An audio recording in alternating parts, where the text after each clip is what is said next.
النهارده هقول لك ليه انا مختلف مع الناس اللي بتشجعك انك تقرا وتخلص كتب كتير، وهنحاول نستعرض سلبيات القراءة ونشوف ازاي ممكن نصلحها او على الاقل نحاول.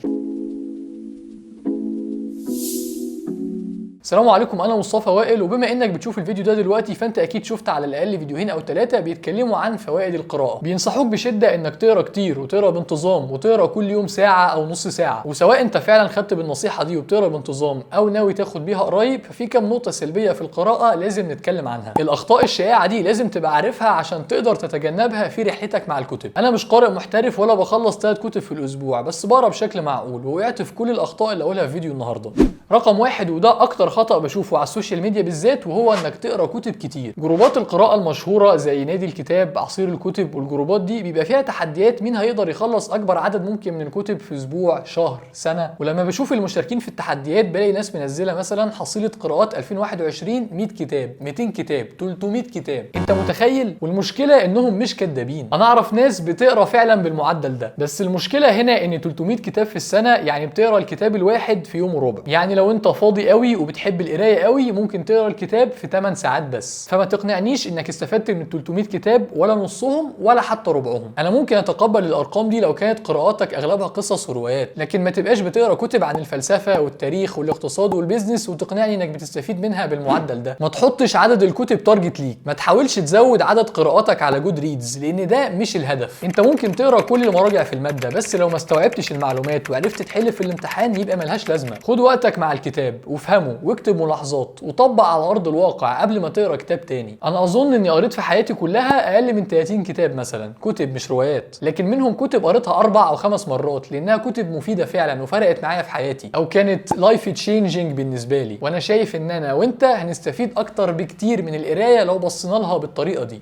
رقم 2، انك تقرا في مواضيع ملهاش اي علاقه بيك من قريب او من بعيد. علم لا ينفع وجهل لا يضر. معرفه مش هتفيدك بحاجه، وممكن انت اصلا ما تكونش شغوف بيها، بس اهو عشان يبقى اسمك بتقرا. مجالات المعرفه كتير والكتب اكتر، ما ينفعش تقرا اي حاجه تيجي قدامك وتقول ان المعرفه مش هتضرك. وقتك بفلوس، لو ضيعته في حاجه انت مش مستفيد منها ولا مستمتع بيها تبقى راجل مضحك. لو انت مش مهتم بتاريخ الجيوش النظامية في الصين القديمة ما تقراش كتاب 500 صفحة عنها. في رأيي الشخصي انت محتاج تقرا نوعين بس من الكتب. الكتب اللي ليها تأثير مباشر على حياتك او متعلقة بمجالك، يعني لو دكتور كتب طبية، لو رجل اعمال كتب في البيزنس، كتب عن تنظيم الوقت وإدارة المال عموما هتساعدك في حياتك العملية. والكتب اللي بتبقى مبسوط ومستمتع قوي وانت بتقراها، يعني لو شغوف بتاريخ الجيوش النظامية اقرا فيه عادي، ما عنديش مشكلة، بس تبقى بتقرا هنا بهدف المتعة مش الاستفادة.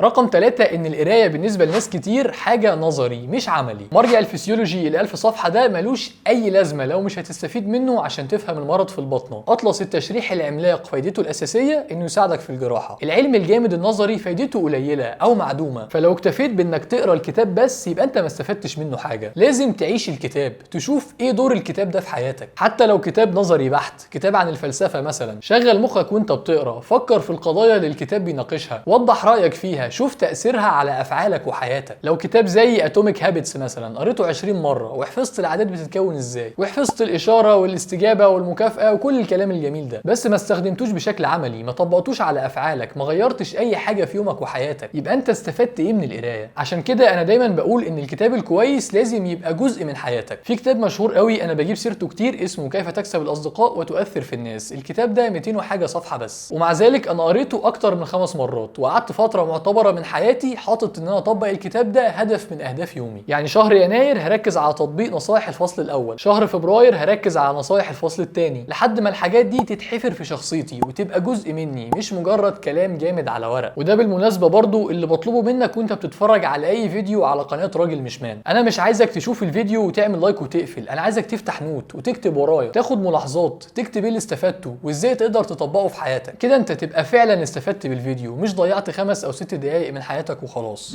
رقم 4، انك تاخد هوية وشخصية ولايف ستايل القراءة. في رأيي الشخصي حاجة وحشة جدا، ما بنصحش اي حد انه يعملها. يعني الراجل اللي الناس بتتكلم عنه انه قرا في حياته 15 مكتبة وكان بيقرا كل يوم 10 ساعات، ومخه بقى متروس بكل تاريخ الحضارات والعلوم الفيزيائية والكيميائية، ممكن يكون راجل جميل انك تشير بوست عنه، تحترم ارادته وحبه للكتب، لكن انك تبقى عايز تكون الشخص ده. هل انت عايز تلغي حياتك العملية او الاجتماعية عشان تفني حياتك في قراية الكتب، تفني ايام ايامك لاجل القراءه والمعرفه؟ انا عن نفسي مش عايز ابقى كده، بس انت ممكن تختار لنفسك.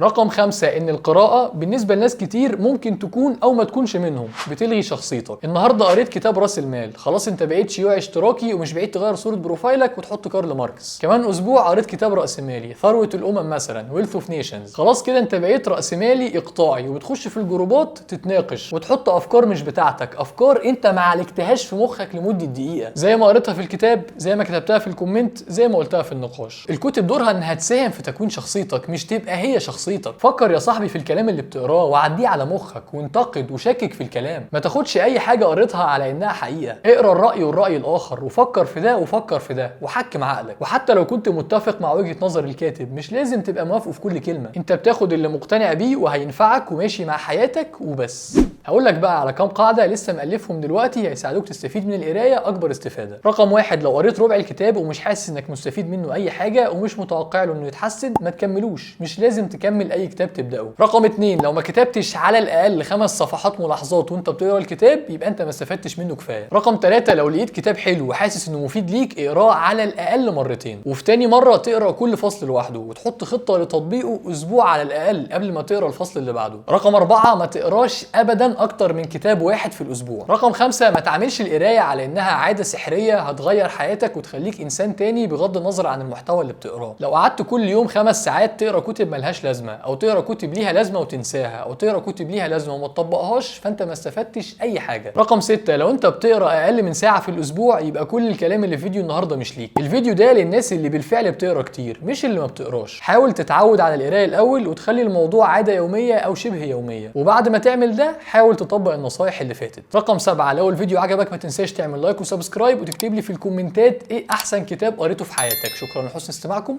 السلام عليكم. ازيك؟ لو وصلت لحد هنا يبقى انت اتفرجت على الفيديو كله، يبقى انت من اهم المتابعين في القناه، ورايك يهمني جدا.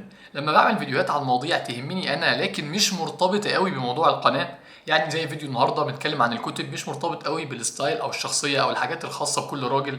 هل بتحس ان المحتوى ده مفيد بالنسبه لك وحابب تتفرج عليه، ولا حابب اننا نلتزم اكتر بالمواضيع الرئيسيه الخاصه بالقناه؟ رايك يهمني جدا جدا، يا ريت تكتب لي في الكومنتات. شكرا لكم.